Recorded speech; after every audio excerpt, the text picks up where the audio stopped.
बिस्मिल्लाहिर्रहमानिर्रहीम, अस्सलाम वालेकुम। This is me Aamir Nazir. Welcome to my YouTube channel. ADC part 1 के अकाउंटिंग का पेपर होने वाला है और कौन सा टॉपिक अकाउंटिंग में इंपॉर्टेंट है, आज की इस वीडियो में आप सबको मैं ये टॉपिक्स बताऊंगा। कौन सा टॉपिक ज़्यादा इंपॉर्टेंट है, कौन सा कम इंपॉर्टेंट है, कौन सा टॉपिक आपको करना चाहिए, कौन सा टॉपिक आपको स्किप कर देना चाहिए। अगर आप ये सब जानना चाहते हैं तो आप इस चैनल पे, इस वीडियो पे हमारे साथ एंड तक जुड़े रहिएगा। और अगर अभी तक आपने हमारे चैनल को सब्सक्राइब नहीं किया, सब्सक्राइब कर लें और बेल आइकन को भी प्रेस कर दें ताकि आपको हमारे आने वाली मज़ीद वीडियोस का नोटिफिकेशन मिल सके। इसके अलावा हमारे जितने भी सब्जेक्ट्स हैं, एडीसी पार्ट 1 और पार्ट 2 के तमाम सब्जेक्ट्स के गेस्ट पेपर इस चैनल पे अवेलेबल हैं। आप उनको देख सकते हैं, डाउनलोड कर सकते हैं। उन तमाम गेस्ट पेपर्स के लिंक इसी वीडियो के डिस्क्रिप्शन में मैंने डाल दिए हैं, वहाँ से आप ज़रूर इसको देखें और डाउनलोड भी कर सकते हैं। अकाउंटिंग की जहाँ तक बात है, अकाउंटिंग में इसी वीडियो की डिस्क्रिप्शन में मैंने रिवीजन क्वेश्चन के नाम से एक फ़ाइल रखी है जिस पे मैंने कुछ क्वेश्चंस बना के रखे हैं जो कि आप प्रैक्टिस करने के लिए डाउनलोड कर सकते हैं, टेस्ट कर सकते हैं अपने आप को कि मेरी अकाउंटिंग कितनी अच्छी है। और इसके अलावा मैंने अकाउंटिंग के नोट्स भी मैंने शेयर कर दिए हैं जिसमें मुख्तलिफ सब्जेक्ट्स जो टॉपिक्स हैं हमारे अकाउंटिंग के, उसकी थ्योरीज़ मौजूद हैं जिससे आपको कॉन्सेप्ट बिल्डिंग में कॉन्सेप्ट क्लियर करने में आसानी होगी। तो चलते हैं अपने वीडियो की तरफ। तो स्टूडेंट्स, अगर हम अकाउंटिंग के पेपर की बात करें तो अकाउंटिंग का पेपर आपका 100 मार्क्स का आता है जिसमें आपको 5 क्वेश्चंस करने होते हैं आउट ऑफ 8 और 9 क्वेश्चन। तो सबसे जो इम्पोर्टेंट टॉपिक है, जो सबसे ज़्यादा जिसको मैं वेटेज देता हूँ, वो फाइनेंशियल स्टेटमेंट का टॉपिक है। फाइनेंशियल स्टेटमेंट में आपके 40 मार्क्स कवर होते हैं। अब आप कहेंगे सर ये तो 20 मार्क्स का क्वेश्चन होता है। देखिए, फाइनेंशियल स्टेटमेंट के 2 पार्ट होते हैं। एक होता है इनकम स्टेटमेंट, बैलेंस शीट बनाए या वर्कशीट बनाए। देखिए, दोनों में से कोई एक आएगा, वर्कशीट बनाए या इनकम स्टेटमेंट और बैलेंस शीट बनाए। दूसरा जो क्वेश्चन आता है वो आता है इंट्रीज़ का। 4 तरह की इंट्रीज़ उसमें रिक्वायर्ड हो सकती है: adjusting entries, closing entries, reversing entries, opening entries. Opening entries कम आती है, एडजस्टिंग, क्लोजिंग एंड रिवर्सिंग ज़्यादा आती है। सेम क्वेश्चन की पूछ सकता है या अलग से क्वेश्चन दे के पूछ सकता है। ये भी पार्ट ऑफ फाइनेंशियल स्टेटमेंट है क्योंकि आपको फाइनेंशियल स्टेटमेंट सीखने के लिए पहले इंट्रीज़ सीखनी पड़ती है। तो अगर आपकी इंट्रीज़ अच्छी हैं, आप मतलब एडजस्टिंग इंट्रीज़ आपको आती है, क्लोजिंग आती है, तो ही आपकी फाइनेंशियल स्टेटमेंट अच्छे से आपको आएगी। तो मेरा सजेशन है कि इस टॉपिक को 40 मार्क्स का कंसिडर करें। वैसे आपकी मर्ज़ी है, आप फाइनेंशियल स्टेटमेंट अगर आप वर्कशीट अच्छी बनाते हैं लेकिन आपकी इंट्रीज़ वीक हैं, आप इंट्रीज़ आपको बनाने नहीं आती, तो आप वो चॉइस में छोड़ सकते हैं। लेकिन एक बात मुझे बताएं, एडजस्टिंग इंट्रीज जब तक आपको नहीं आएंगी, आप फाइनेंशियल स्टेटमेंट कैसे बनाएंगे? मतलब वर्कशीट बनानी हो या income statement and balance sheet बनानी हो, आपको इंट्रीज आनी चाहिए। एडजस्टिंग इंट्रीज तो लाजमी तौर पे आनी चाहिए। इंट्रीज बनानी तो नहीं है लेकिन उसकी एडजस्टमेंट तो करनी है ना आपने अपनी इनकम स्टेटमेंट में और बैलेंस शीट में। इसीलिए आप इंट्रीज और वर्कशीट इन दोनों को पक्का कर लें। सेम क्वेश्चन आ सकता है दोनों के लिए। मतलब एक आपको डेटा दे दिया, आप इनकम स्टेटमेंट, बैलेंस शीट या वर्कशीट पूछ ली और उसी की 20 नंबर की अलग से एडजस्टिंग, क्लोजिंग, रिवर्सिंग इंट्रीज पूछ ली, तो ये सबसे ज़्यादा मैं इसको वेटेज देता हूँ। ठीक है ना, ये 40 मार्क्स का आपका हो गया। उसके बाद दूसरा जो टॉपिक है जो सबसे इम्पॉर्टेंट है वो है बैंक रिकन्सिलिएशन स्टेटमेंट। ये आपने फर्स्ट ईयर में भी किया हुआ है, अगर आपने इंटर कॉमर्स में किया तो ये फर्स्ट ईयर में भी किया हुआ है आपने। लेकिन यहाँ मैं आपको एक बात बता दूँ कि वाउचर सिस्टम भी आ सकता है बैंक रिकन्सिलिएशन स्टेटमेंट की जगह। या तो बैंक रिकन्सिलिएशन स्टेटमेंट आएगा या वाउचर सिस्टम आएगा। ज़्यादा चांसेस हैं कि बैंक रिकन्सिलिएशन स्टेटमेंट आएगा। 80% चांस है कि बैंक रिकन्सिलिएशन आएगा। दोनों भी आ सकते हैं, ए और बी करके। तो आप दोनों की प्रैक्टिस करें। आप चाह रहे कि किसी एक की कर लूँ तो आप बैंक रिकन्सिलिएशन स्टेटमेंट की प्रैक्टिस कर लें।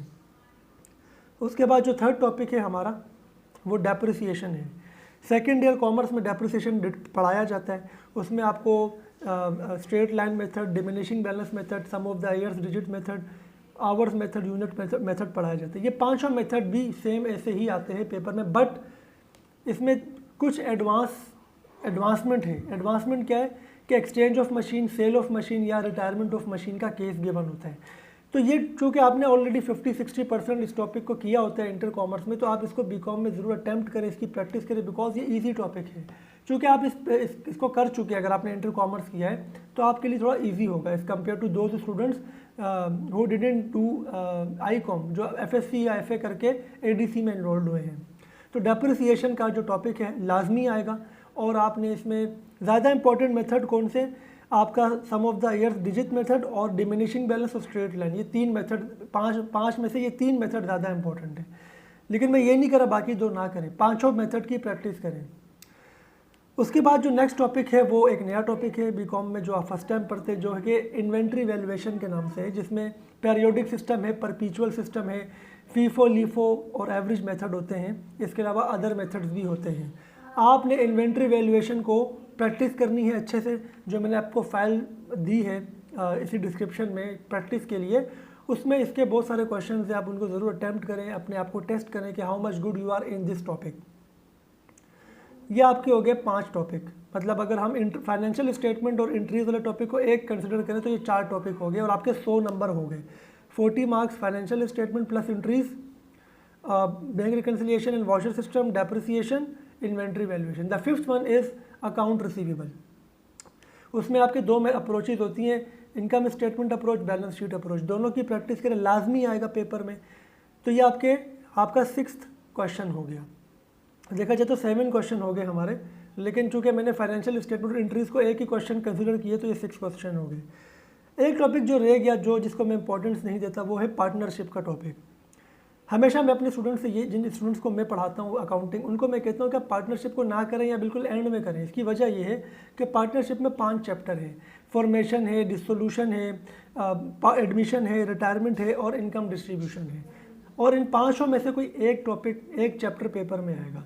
मोस्टली 2 टॉपिक ज़्यादा आते हैं, एडमिशन और डिसोल्यूशन यानी लिक्विडेशन, लेकिन कभी कभी फॉर्मेशन भी आया है, कभी कभी रिटायरमेंट भी आया है। तो बजाय इन 5 चैप्टर्स पे मेहनत करने के, आप दूसरे जो 5 टॉपिक्स जो मैंने इससे पहले आपको बताया उस पर आप मेहनत करें, क्योंकि वो तो आने ही आने हैं। इसका तो कुछ पता नहीं है कि कौन सा वाला आएगा, तो इसको बेहतर है स्किप कर दिया जाए।